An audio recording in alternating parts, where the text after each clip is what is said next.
Olá, crianças, tudo bem? Espero que vocês tenham gostado das aulas passadas, né? E hoje a nossa aula será aula de ciências, tá bom? E na aula de ciências nós vamos falar um pouco sobre as plantas, tá? Sobre a diversidade de plantas.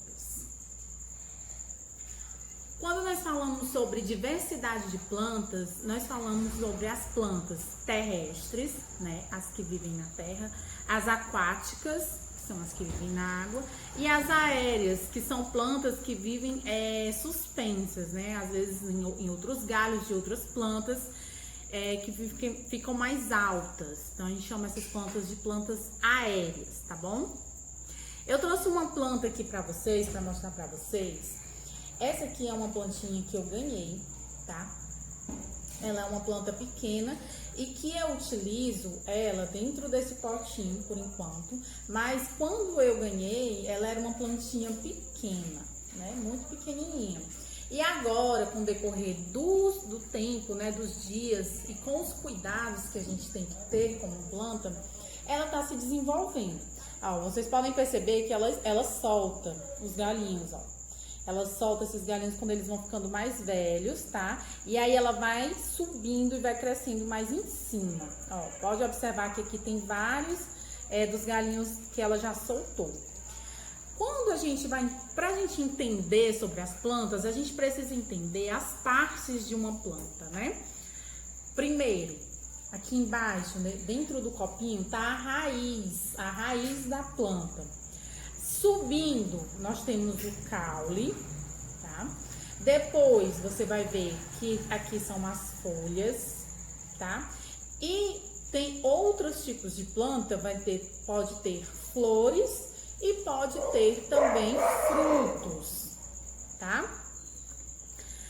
Aqui no livro de vocês, nós temos alguns tipos de plantas, tá? Nós temos uma planta que se chama cajamirim.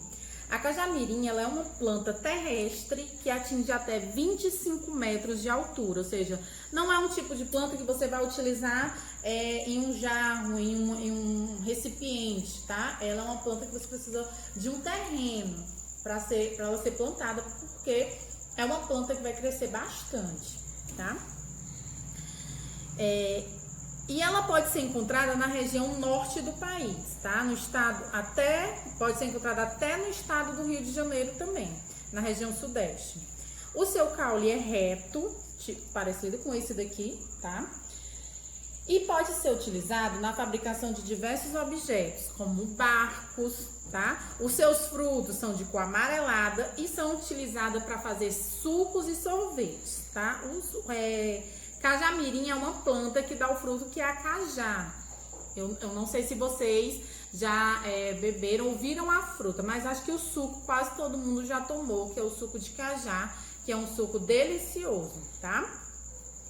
Embaixo tem a dionéia, tá? A dionéia é uma planta carnívora. O que é uma planta carnívora? É uma planta que se alimenta de animais, no caso de insetos, né? A planta carnívora, ela se alimenta de insetos.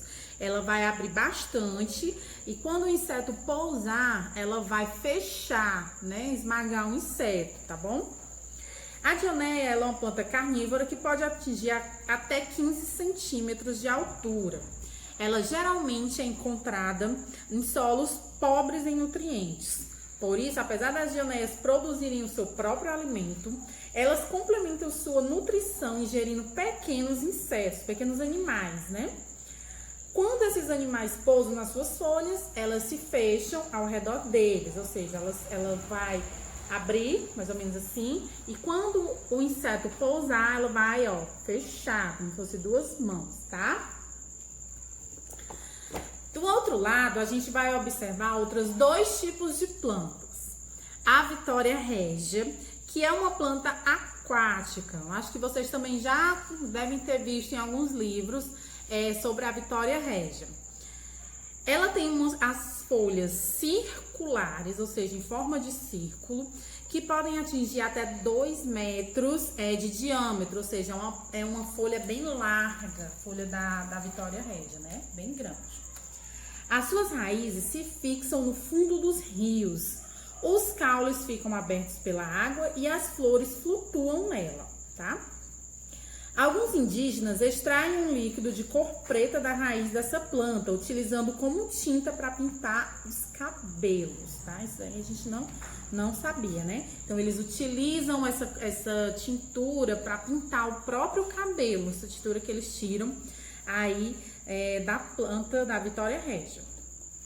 E por último, aqui embaixo, tem a bromélia, tá? A bromélia, algumas espécies de bromélios fixam o caule dela em outras plantas. Então, a gente chama essas plantas que se utilizam de outras plantas para crescer de plantas aéreas, porque elas ficam no alto, ficam bem alto, tá?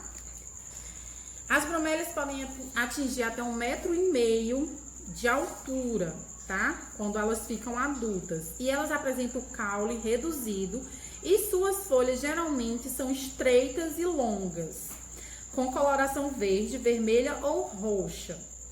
No centro da bromélia pode ocorrer o acúmulo de água.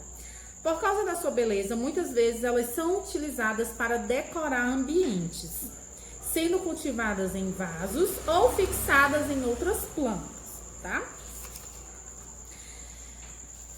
Nós vamos falar um pouquinho sobre o Jardim Botânico do Rio de Janeiro, aqui na página 164. O Jardim Botânico, eles foram criados, os primeiros jardins botânicos foram criados na Europa, no século XVI, para estudar plantas medicinais. Ou seja, esses jardins grandes eram criados para que a gente pudesse estudar, ver se as plantas tinham algum efeito medicinal, né? Se elas podiam ser usadas como remédios.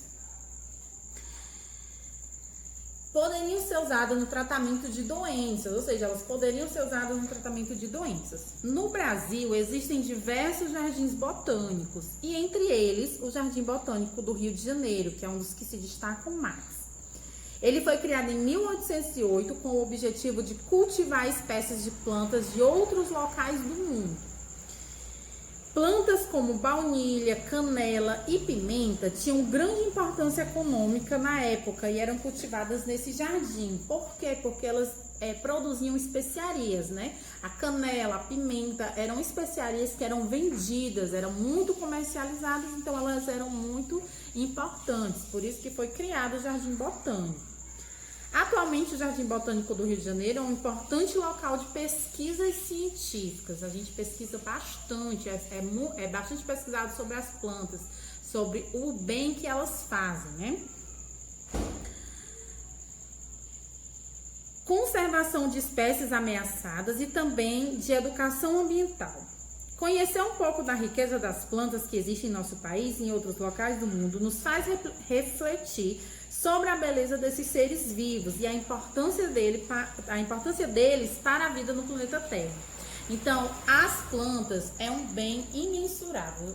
A gente não consegue viver, né, sem a conservação dessas espécies, dessas plantas.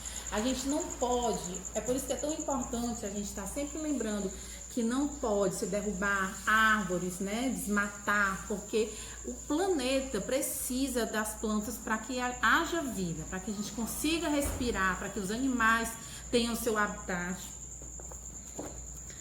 E falando de animais, existe uma relação direta das plantas com os animais, né? Vocês sabem que nas grandes florestas existe a diversidade de animais, de animais silvestres, que lá nas florestas, nas matas, é a casa dos animais. Nós temos a nossa casa, nós seres humanos, né? E as florestas, árvores, as matas, é a casa dos animais silvestres, né? Das cobras, leão, macacos, todos esses animais que vivem aí nas florestas, eles precisam que haja as plantas. Então, é muito importante essa relação das plantas com os seres vivos, tá?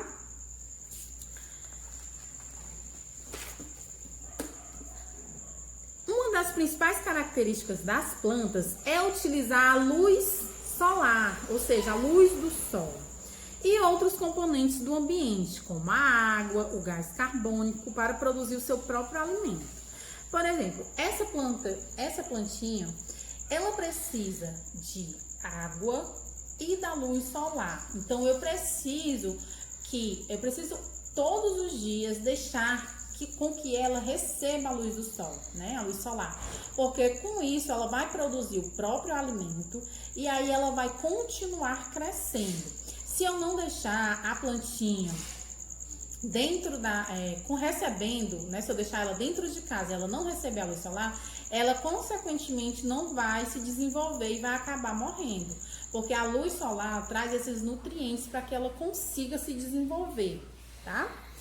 As plantas absorvem parte da energia do sol para que elas possam criar e produzir o seu alimento. Essa energia é utilizada para transformar o gás carbônico que elas absorvem do ar atmosférico e a água que absorvem do solo em alimento e gás oxigênio. Esse processo todo de absorver a luz do sol e absorver a água é chamado de fotossíntese, né? E ocorre nas folhas, principalmente nas folhas, tá? Para que elas possam produzir o seu alimento. Então, eu quero que vocês, tá? Resolvam aí as questões do livro, as questões que tem aí nas atividades, das páginas que eu vou passar na agenda. E qualquer dúvida que vocês tenham, eu vou estar aqui para ajudar vocês a responder, tá certo? É isso, boa aula e até amanhã.